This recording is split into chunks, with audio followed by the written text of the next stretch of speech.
So there's one question. There are a few questions now. I think all the panelists, can you also turn on the Q&A? Actually, you can see the question, but I will read some of the question, and then I think Phon and everybody, you can come in anytime. I think you're all.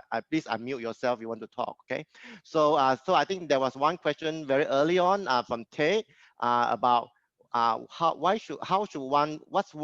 should be one's motivation to do a PhD. Obviously, money is not the one that you just said, but maybe something else. Okay.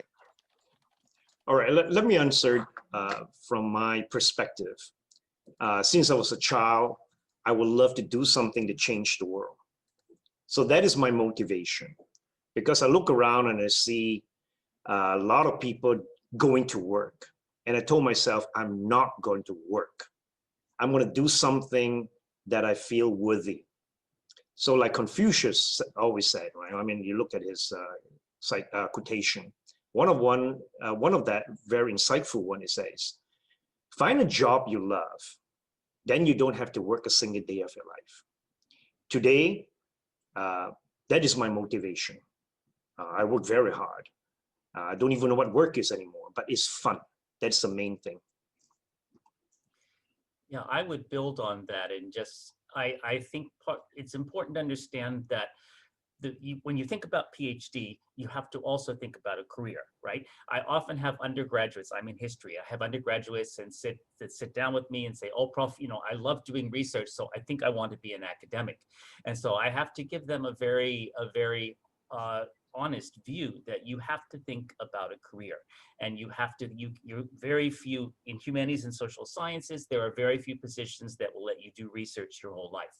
So you have to think about whether you are going to enjoy teaching or willing to do it and research, and understand, talk to your lecturers about the demands of the profession, because in this day and age, we cannot think just about PhD without thinking about what we're going to do with it longer term. I think those two really cannot be separated. Thank you.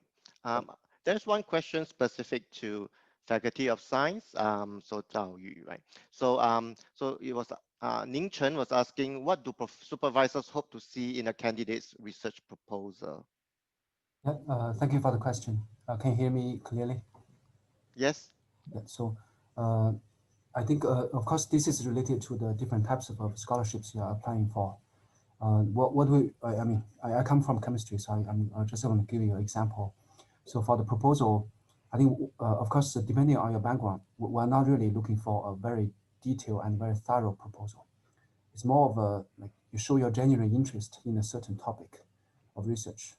And then we want to see that you have some understanding of some of the current literature. But again, maybe I'm saying this more in a personal perspective. I want to see that it's really a showcase of genuine interest in the topic.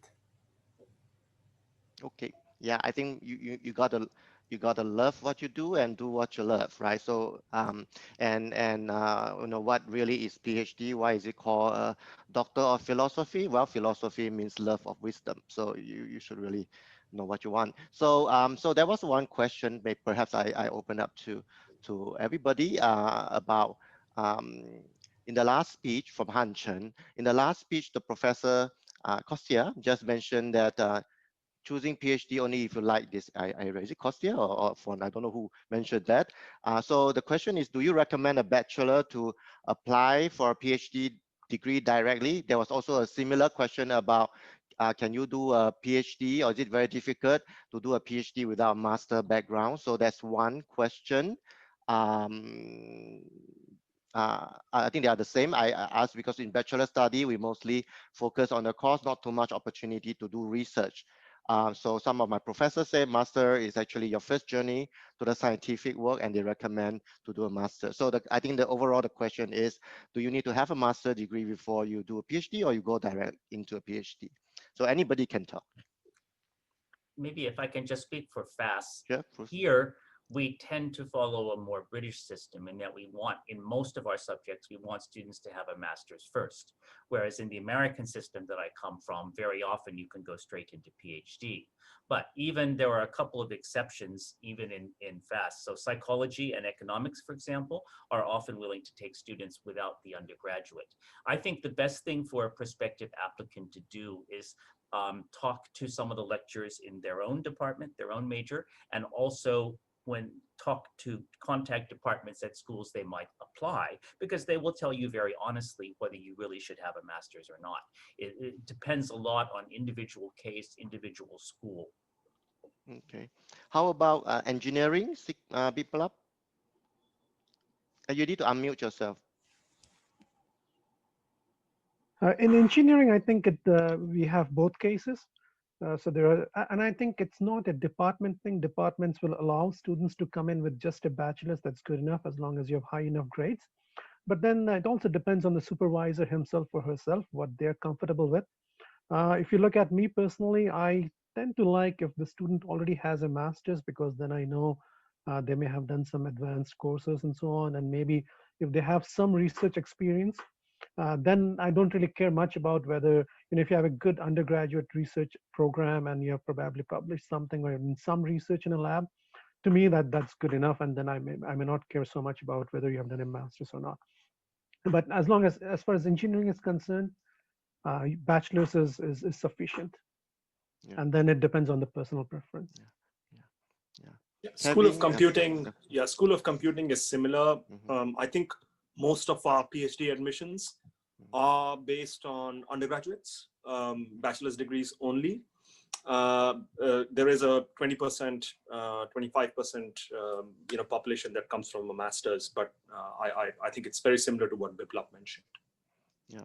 Kevin, how about medicine? Yeah, thanks. So just to clarify that even though I'm in the School of Medicine, most of our PhD candidates are not clinicians. They are life science graduates. We have a small percentage of clinicians.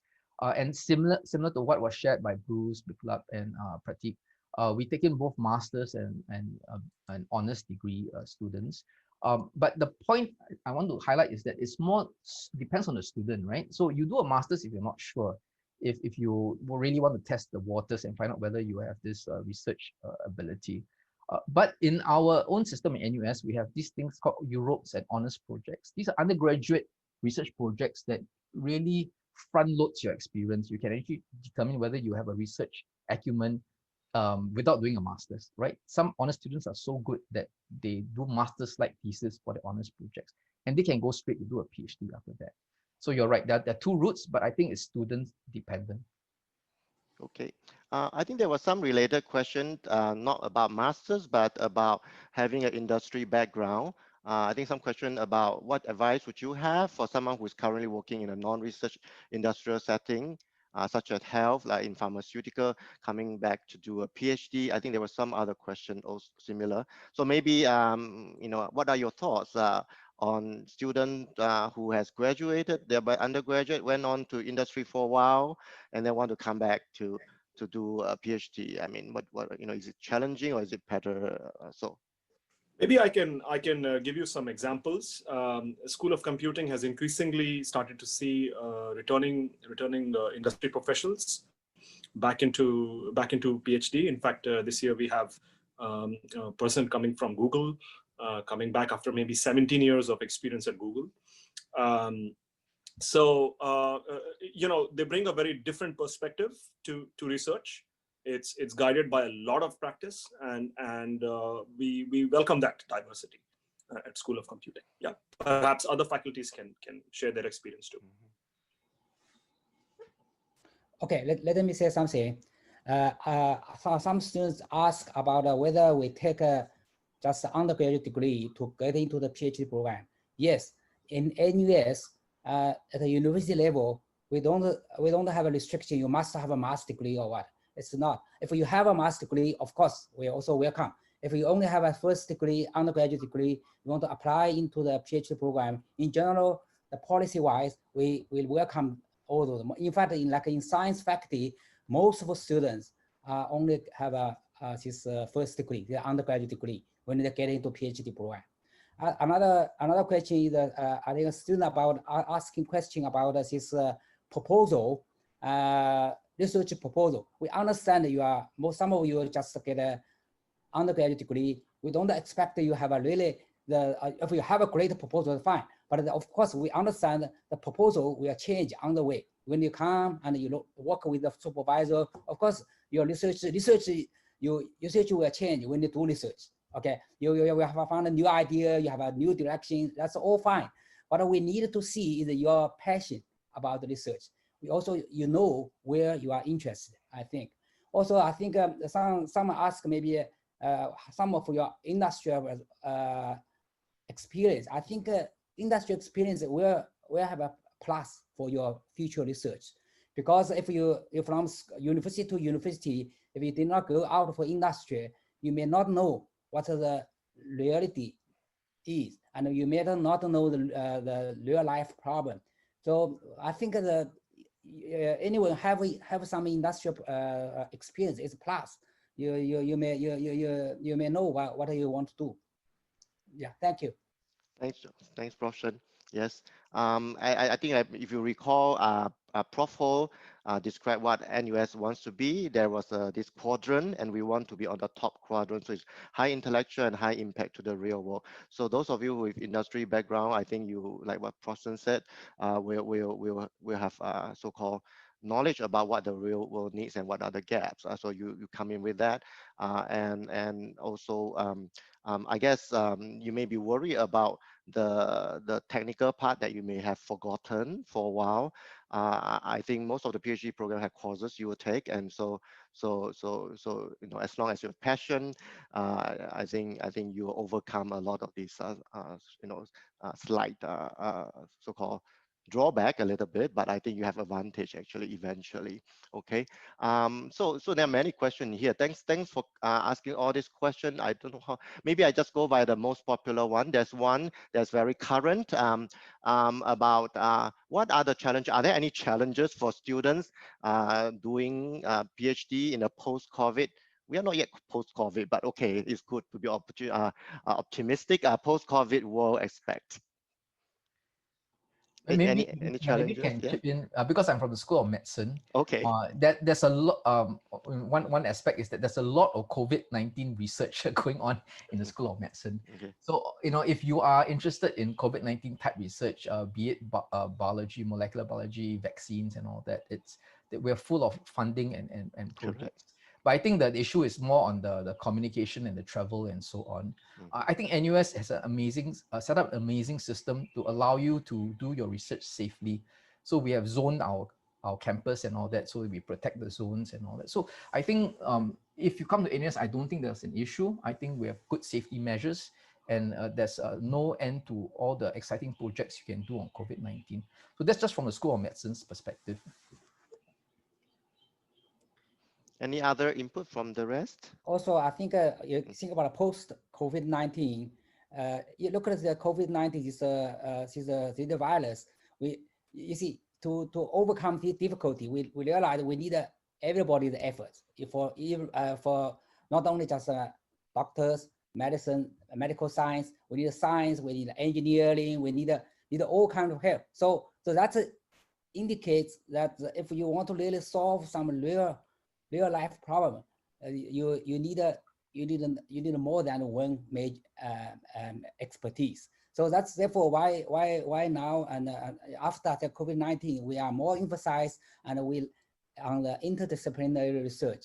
So I think you when you start your PhD program, of course you need to have expertise.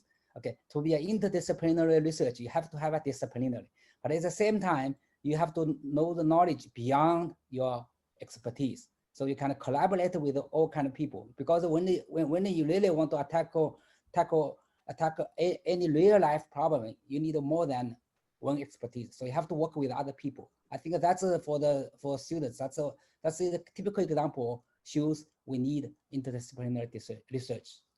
Thanks. Yeah, I think post what we learned from COVID situation is that having a PhD is quite important because research and technology is very important, and to address all this pandemic and other situations that we might face in the future. So. And then, like what Kevin said, especially in Singapore, there are even more funding for research, particularly in COVID, but also generally for research because it's an important skill set for us to be prepared for future challenges like this. So this is a good time, and I think important for many of you to join the PhD journey. Okay, so there's another question I think I saw, which I think interesting, from Zhu Mingle, I think Zhu Mingle, asking about when professors choose PhD candidates, which aspect is the most important? Maybe I can Prateek? answer from my perspective. There is, I think, a couple of things that play a very big role when I'm selecting students. One is, of course, your background in the field, right? Like, for example, let's say we work on mathematics related projects, then I require you to have a very strong background in machine learning or mathematics, probability theory, and so on and so forth. So that's the training piece. But I think most importantly, we are looking for hunger. I think at least our research group tends to be very flexible on how you decide to make impact on this ecosystem around you. We are looking for strong communicators, people who can both write well, speak well, and also have a hunger to create some sort of impact, and are not satisfied with status quo, even in academia. I also want to sort of very quickly touch up upon the previous question, which is how has post-COVID impacted? I think there is something about research being a social activity. There is something about getting to meet people around you, whether it's internationally or even within the university. And in that regard, NUS has been extremely good. They were proactive on managing this zoning thing that was described, but also opening up the labs no later than that was necessary. And so in that aspect, life has really on campus has really been very, very good for research. I do have to comment on that. Okay, I also want to say a few words about that. Why many students are thinking about what really a supervisor wants. At the same time, I think that's common. At the same time, you may also think what you expect from supervisor. Okay, I think the match, student supervisor match in terms of the research interest and strength, and that's very important. Not necessarily very smart student or supervisor, they generate great research. Sometimes the two persons have to match. So I strongly encourage when you apply NUS, you go to the website of each department, look at what the professor are doing, whether his or her research really you like to do. Okay, instead of you find a supervisor, his research is great, but it's not what you want to do. It's better to find a supervisor whose research is really you want to also. So I think this is the both sides. Okay, of course, every supervisor has his own expectation. At the same time, I think more importantly, ask yourself what you want to do, and you try to find a supervisor which match with your needs or what the direction you want to develop. Thank you. Thanks. If I may add one thing, I think we already addressed that I think passion is very important. Like I think just one thing I want to add for students is that I think perseverance, the attitude for research, is what I always emphasize for new students, because doing research is a long time, and then it's not like you take a module, you study hard, and you get a high score. That's really not the case for doing research. So sometimes it takes a lot of perseverance. You have to go through a lot of failures. There's a lot of trial and error. So you really have to have the strong mind power to really go through the long PhD period. Yeah. So that's just something I want to add. Great, thanks. At this point, I would like to, we have a lot of questions in the Q&A chat board, but if for those of you who would like to speak, please raise your hand and then unmute yourself. Then you can have a more interactive Q&A, because otherwise you pose a question, we answer the question and move on to the next one. I mean, we're not very sure we answer all your questions. So if you like, please raise your hand and unmute yourself while we go through some of these questions. And I think we have about 10 more minutes, and there are many questions. So my early apologies if I cannot answer a lot of the questions. I think we will look through that, and then we'll try to answer the questions in one way or the other. Maybe not during the session. So please raise your hand. I hope we can have an interactive Q&A if possible. All right. In the meantime, maybe we can answer something quick while we wait for some of you to figure out how to raise your hand and unmute yourself. Okay. So there's a question on, is there a difference in career opportunity between the US style PhD like NUS and then also the British one, because I guess you need to spend more time taking classes. In terms of career, is there a notable difference in career opportunities considering the American adopted PhD in NUS versus British? The main concern being the first 1.5 to 2 years of taught modules. I guess taking longer time maybe. Yeah. Yeah, Bruce? I would certainly argue that for social sciences and humanities, there's a big advantage, because when you are applying for a job in that field, in a field in social sciences and humanities, in most cases, they're going to want you to be teaching right off the bat. When we are doing job searches in our departments, we look very carefully at teaching experience. So you will have, on the one hand, you will have had a broader coursework background that gives you a broader base in terms of knowledge of subjects. And at the same time, in most cases, you will have had classroom experience as a tutor or teaching assistant. So those things, I think, particularly if you're hoping to break into the North American job market, those are very, very crucial assets that you will get from an American-style PhD like ours. I would like to add that, first of all, I think, please don't be concerned about the number of years for graduation. The average is above 5 at School of Computing, which is at par with what you see in the US universities, which is where I graduated from. I don't think there is a substantial difference between the US computer science program, for example, and the one we have at NUS. Perhaps the one advantage I would point out is that there is substantially better funding from the Ministry of Education to the PhD student, unlike the US, where the funding is usually tied to a faculty member's research funds, almost always. And therefore, what this means is that the student is in control of who they want to work with and can often get co-advised and collaborate across multiple faculty members in School of Computing, because your funding is not really tied to any particular professor. Okay, I'm not saying that you must change advisors, or I'm just saying that you have the freedom to do these kind of explorations.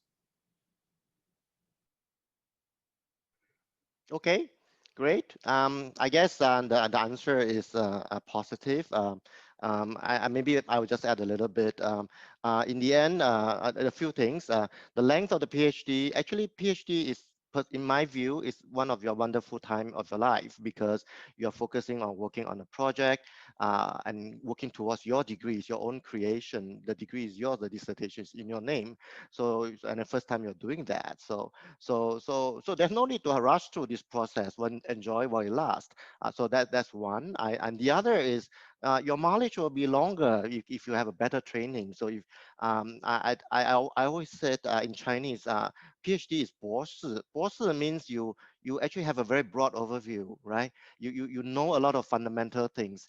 So my degree, okay, in Carnegie Mellon during my time, actually a PhD is like 9 years or something like that. Okay, but you enjoy it. For the rest of your life. I mean, I can, I can survive in this AI era and all these things because I have a good fundamental, broad, fundamental education. So I think it's a short-term view to look at the time. that you invest in. I think it's a worthwhile investment, and actually it's enjoyable investment looking back. Okay, so I think we have a very good program in NUS, and I think the other professor also has mentioned something. So any questions from the audience? No one. Oh, there's one. Someone raised their hand. Okay, can you? Okay, let me see. Who's that? Good. Hello, good Yes. morning. Great. Hi, my name is June, and thank you, professors, for sharing.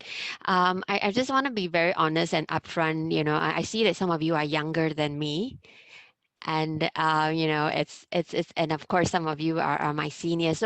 So just want to quickly share my background. I am a mid-career professional, and I do applied research. Have a basic degree with a uni in the US. Basic degree is with Western Australia.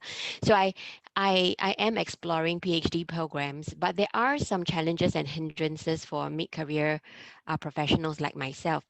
Number one, I have been away from school for 10 years. My master's was 10 years ago. I had my family, grown my children, and I'm really at this point where I'm passionate about a research area, and I can't seem to navigate and find some of the research area interests that I'm keen on. So what I'm saying here is that there's a lot of great stuff coming out from NUS. I am somewhat lost as to which supervisors I should be speaking with. So what would be the professor's top 3 advice for a mid-career professional like myself in our 40s with families is thinking of doing a PhD? So just some quick thoughts there, because I also wanted to know, on an average, I suppose it may differ across departments, what are the student profiles like? Is there an increasing trend of mid-career professional without I suppose, who is looking at re-entering the school? So top 3 advice from any professors would be very helpful. Thank you for that. And maybe I can start by sharing first. Thank you, June, for that wonderful question.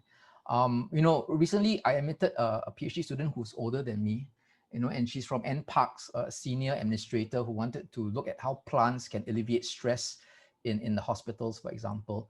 So, you know, you're right, there's an increasing trend towards mid-career professionals coming to PhD. Ultimately, from School of Medicine's point of view, we're not ageist, right? We don't look at your age, we look at your interests, your ability, and your resilience. And I think for mid-career professionals, one advantage they bring is their life skills, right? They can manage their projects better. If you can manage a family, you can manage a project, right? You know your priorities and you know how to get things done. So there are opportunities. Ultimately, you have to deliver the thesis. You have to do a project that's both broad and deep and make a contribution.